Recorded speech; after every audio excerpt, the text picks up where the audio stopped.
જય Ganesh, happy morning.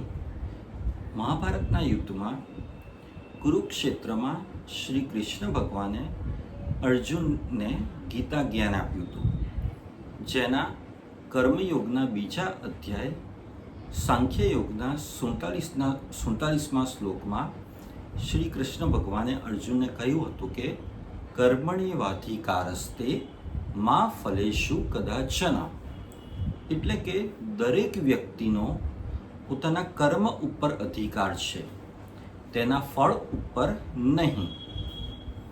દરેક વ્યક્તિ પોતાના જ્ઞાન, પોતાના અધિકાર, પોતાની બુદ્ધિ મુજબ જે પણ કાર્ય કરે છે તેની ઉપર તેનો અધિકાર છે, પરંતુ દરેક વ્યક્તિ જે કાર્ય કરે છે તેના ફળ ઉપર તે વ્યક્તિનો અધિકાર નથી.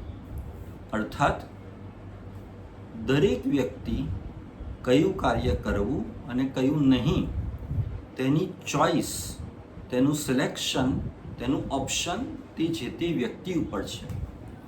પરંતુ એકવાર કોઈ વ્યક્તિએ જે કાર્ય કર્યું તે કાર્યનું ફળ તે વ્યક્તિ ભોગવે જ છે, તેની ઈચ્છા કે અનિચ્છાએ.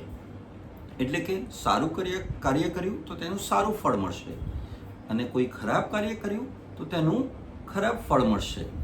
એટલે કાર્યની સાથે ફળ તો હંમેશા જોડાયેલું જ છે, પરંતુ દરેક વ્યક્તિનો અધિકાર ફક્ત ને ફક્ત કાર્ય કરવા ઉપર છે.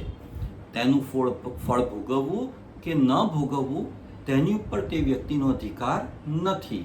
કાર્ય કર્યું એટલે તેનું ફળ ભોગવીએ જ છૂટકો.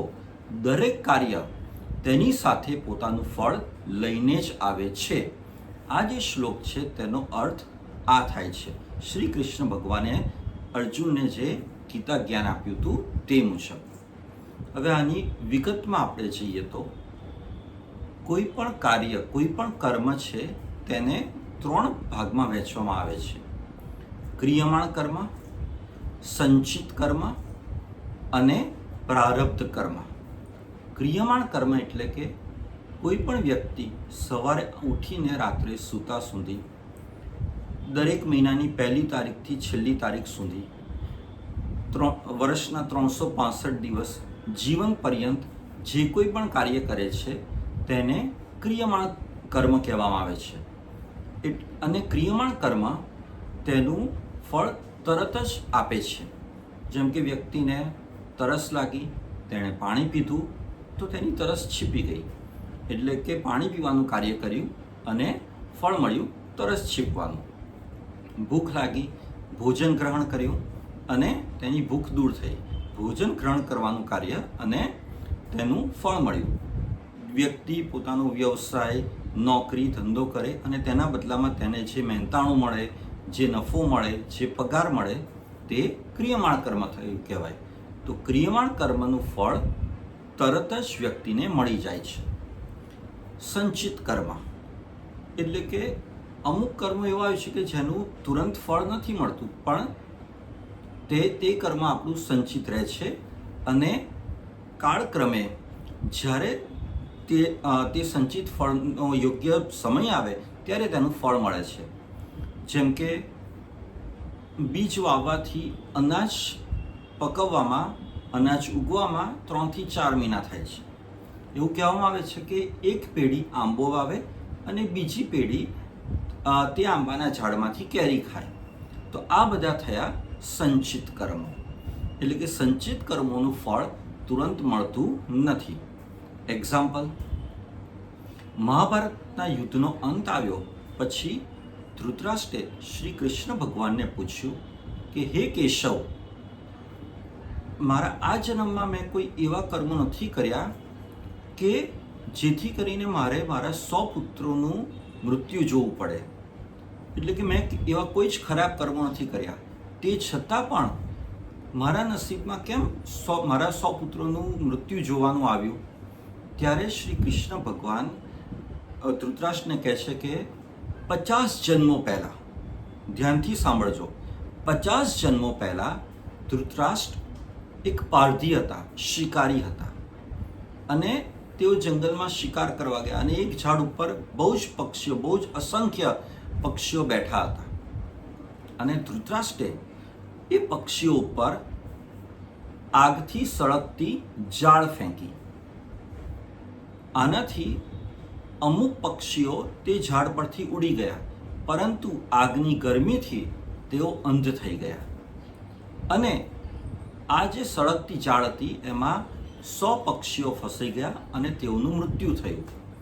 એટલે 50 જન્મો પછી ધૃતરાષ્ટ્રનું એ સંચિત કર્મ પરિપક્વ થયું અને તેને ફળ આપવા માટે આવ્યું. તો કાળક્રમે મનુષ્ય યોનિમાં દરેક વ્યક્તિ એ પ્રમાણે જન્મ લે છે, તેના જે સગાવાલા ઈષ્ટ મિત્રો હોય છે તે તેને મળે છે કે જે તેને તેના કર્મનું ફળ આપે.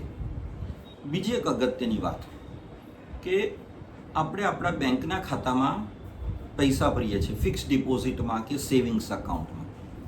માની લો કે તમે 1 લાખ રૂપિયા તમારા ફિક્સ ડિપોઝિટમાં ભર્યા અને 500 રૂપિયાના 100ના 2 બંડલ આપ્યા, એટલે 1 લાખ રૂપિયા. 500નું એક બંડલ એટલે 50,000, 500નું બીજું બંડલ એટલે બીજા 50,000, એટલે લાખ રૂપિયા તમે ભર્યા.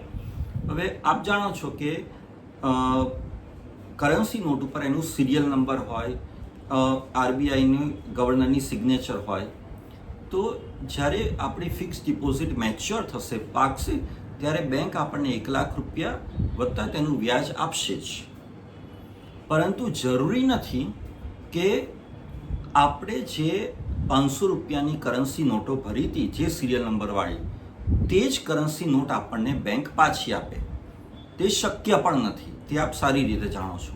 એટલે આપણે બેંકને કહીએ કે ભાઈ મેં 2 વર્ષ પહેલાં કે 3 વર્ષ પહેલાં લાખ રૂપિયાની જે કરન્સી નોટો ભરી હતી 500 રૂપિયાની, એ જ કરન્સી નોટો મને પાછી જોઈએ.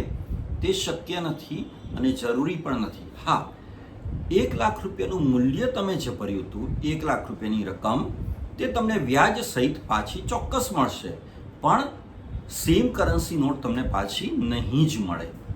તો એવી જ રીતે તમે જે પણ કાર્ય કર્યું છે, જે વ્યક્તિ માટે, જરૂરી નથી કે એ વ્યક્તિ તરફથી જ તમને તેનું ફળ મળે. એક્ઝામ્પલ, તમારી પાસે કાર છે અને કોઈ દિવસ તમે તમારા એક પડોશીને લિફ્ટ આપી, કારણ કે એની પાસે 2 વ્હીલર છે ને એને જ્યાં જવું છે એ તમારે જ્યાં જવું છે એના રસ્તામાં જ આવે છે. એટલે તમે એને કીધું કે ચલો ભાઈ હું તમને રસ્તામાં ઉતારી દઈશ. તો એક પડોશીને તમે લિફ્ટ આપી. હવે એ પડોશી પાસે તો કાર છે નહીં, તો તમે એવું એક્સપેક્ટેશન કરો કે ભાઈ મેં એને કારમાં લિફ્ટ આપી, મારી કારમાં, તો એ પણ મને એની કારમાં લિફ્ટ આપે. એ તો શક્ય જ નથી. પણ તમે કોઈ વ્યક્તિને તમારી કારમાં લિફ્ટ આપી, એક કર્મ કર્યું તમે, તો તે તમે સારું કાર્ય કર્યું, તેનું ફળ તમને ચોક્કસ મળશે. એ તમારા સંચિત કર્મમાં જતું રહ્યું. તો ભવિષ્યમાં જ્યારે તમે તમારી કાર સર્વિસમાં આપી હોય કે રિપેરિંગમાં આપી હોય, તો તમારા બીજા કોઈ પડોશી પાસે જેની પાસે કાર છે તે તમને લિફ્ટ આપશે, તેનું ફળ ચોક્કસ મળશે. એટલે કે જે વ્યક્તિ પ્રત્યે તમે સારું કાર્ય કે ખરાબ કાર્ય કર્યું, જરૂરી નથી કે એ જ વ્યક્તિ પાસેથી તમને તેનું ફળ મળે. બીજા કોઈ વ્યક્તિ પાસેથી પણ તમને તેનું ફળ મળી શકે છે, પરંતુ કર્મનું ફળ ચોક્કસ મળશે. તેને કહેવાય સંચિત કર્મ. ત્રીજું છે પ્રારબ્ધ કર્મ. એટલે કે સંચિત કર્મ જ્યારે પણ ફળ આપવા માટે પરિપક્વ થઈ જાય, તે પ્રમાણે તમને મનુષ્ય યોનિમાં જન્મ મળે, તેને કહેવાય પ્રારબ્ધ કર્મ. એટલે આપણે કહીએ છીએ ને કે પ્રારબ્ધ અને પુરુષાર્થ. તો પ્રારબ્ધ કર્મ એ શું છે કે તમારા જે સંચિત કર્મો છે તે હવે તમને ફળ આપવા માટે પરિપક્વ થયા છે. તેટલા માટે તે તમારું પ્રારબ્ધ, તમારું નસીબ બનીને આવ્યા છે કે તમે જે ભૂતકાળમાં કે ગયા જન્મમાં જે સારા કર્મો કર્યા હતા તેનું સારું ફળ અત્યારે આપશે, અને જે ખરાબ કાર્યો કર્યા હતા આ જન્મમાં કે પાછલા જન્મમાં, તેની સજા તમને આપવા માટે અત્યારે આપશે. તો તે તમારું પ્રારબ્ધ બનીને, તે તમારું નસીબ બનીને તમારી સામે આવે છે. તો કર્મનો સિદ્ધાંત એ છે કે તમે જે કંઈ પણ કર્મ કર્યું છે તેનું ફળ તમારે ભોગવીએ જ છૂટકો. તે એટલા માટે એ શ્લોકનો અર્થ છે કર્મણિવાધિકારસ્તે મા ફલેષુ કદાચન. કર્મ કરવા ઉપર તમારો અધિકાર છે, નહીં કે તેનું ફળ ભોગવવા ઉપર. કર્મ કયું કરવું કયું ના કરવું એ તમારી ઉપર છે, પરંતુ ફળ ભોગવવું એ તો કમ્પલસરી છે. So to do an act, to do a work, good or bad, is optional upon you. It is your choice. But to enjoy its fruits or to bear with its result is not at all option. You cannot escape from the result of your karma. This is the law of karma.